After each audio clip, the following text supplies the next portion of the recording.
अस्सलाम वालेकुम। डेली इस्लामाबाद में खुश आमदीद। नून लीग को झंडी दिखा दी गई है। आसिफ अली जरदारी की जहांगीर खान तरीन साहब से मुलाकात हुई है और जहांगीर खान तरीन साहब ने आसाद उम्मीदवार जो पीटीआई के उम्मीदवार हैं ज़ाहिर है उनसे राब्ते तेज कर दिए हैं। ये 3 खबरें हैं, तो हम हर खबर को जो है वो डिस्कस करेंगे अलग अलग।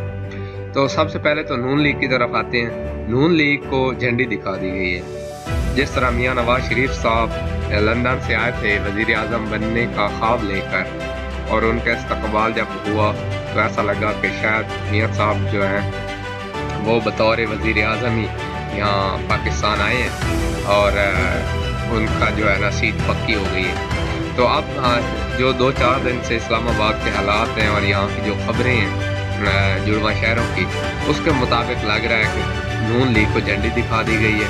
वो पंजाबी में कहते हैं ना कि सज्जी दिखा के खब्बी मारी है, तो यही कुछ नज़र आ रहा है कि उनको दिखा दी गई है झंडी। और दूसरी जो खबर है वो इससे मिलती जुलती है, वो ये है कि आसिफ अली जरदारी ने जहांगीर खान तरीन और आसिफ अली जरदारी साहब की मुलाकात हुई है और जरदारी साहब ने उनको कुछ टिप्स दी हैं सियासत के हवाले से। जाहिर है एक जरदारी साहब पे बारी, वो बड़े एक सरखेज़ दिमाग सियासतदान हैं और उन्होंने कुछ जहांगीर खान तरीन साहब को कुछ टिप्स दी हैं और उनकी आपस में बात चल रही है कि मुस्तकबिल में इलेक्शन से बाद जहांगीर खान तरीन साहब और पीपल्स पार्टी आपस में इत्तेहाद कर लें। तो ये यानी आसिफ अली जरदारी साहब ने मुलाकात करके खुद जहांगीर तरीन से ये बात की है। अच्छा, अब जहांगीर खान तरीन साहब जो हैं उन्होंने 2 काम किए। एक तो उन्होंने पीटीआई के जो आज़ाद उम्मीदवार हैं जिनकी पोजीशन अच्छी है, जिनका हल्के में असर रसूख है और उनको पता है कि जीत जाएंगे, उनमें से कुछ लोगों से वो रास्ते में और कुछ जो है वो वैसे अभी इंतज़ार भी कर रहे हैं कि आसिफ अली जरदारी के साथ भी उनकी बात चल रही है और नून लीग के साथ भी उनकी बात चल रही है। और जहांगीर खान साहब की एक और शख्सियत से भी बड़ी आम शख्सियत से मुलाकात हुई है, उसकी डिटेल थोड़ी लंबी है, वो मैं नेक्स्ट व्लॉग में बताऊंगा कि उनको वहाँ से क्या सिग्नल मिला है कि आप क्या उनको समझाया गया कि इलेक्शन के बाद क्या सूरत हाल बनेगी।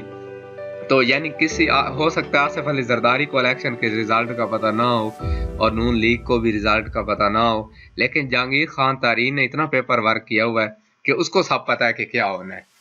तो जहांगीर खान तरीन साहब ने को जब ये सिग्नल मिला तो उन्होंने फिर आज़ाद उम्मीदवारों से रब्ता शुरू कर दिया और ये आज़ाद उम्मीदवार जो है इनका जहांगीर खान तरीन साहब का कहना ये है, यानी उनकी सोच ये है कि वो आज़ाद उम्मीदवार चूँकि वो पीटीआई का हिस्सा नहीं है और उनकी मर्जी, वो जिस पार्टी में भी जाना चाहें जा सकते हैं, तो वो आज़ाद उम्मीदवारों को लेकर तहरीके इस्तेहकाम जो है इस्तेहकाम पार्टी, उसमें वो शामिल होंगे और फिर वो किसी पार्टी के साथ अलायंस करेंगे, इत्तेहाद करेंगे और हुकूमत बनाएंगे। अब ये आने वाले दिनों में पता चलेगा कि आज़ाद उम्मीदवार कितने ज़्यादा सीटें निकालते हैं, आईपीआई कितने निकालती है, इसी तरह पीपल्स पार्टी कितनी सीटें लेती है। नून लीग की तो ज़ाहिर है 70-80 सीटें जो है वो उनका भी यही ख्याल है कि 70-80 सीटें होंगी और बाकी लोगों का भी यही ख्याल है कि नून लीग के पास 70-80 सीटें होंगी और पीपल्स पार्टी के पास कोई 60-50 सीट होगी और ज़्यादा जो उम्मीदवार हैं वो आज़ाद होंगे। अब जहांगीर खान तरीन साहब जो है ना, इनको ये अल्लाह ने एक बड़ा फन दिया है कि वो जहाज़ भर लेते हैं।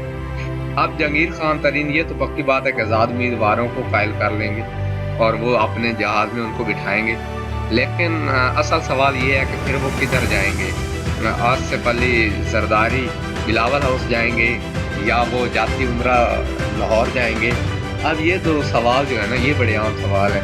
तो आने वाले दिनों में क्या होने जा रहा है वो जो इस्लामाबाद और पिंडी में खबरें गर्दिश कर रही हैं, तो हम वो आपसे 2 दिन बाद शेयर करेंगे।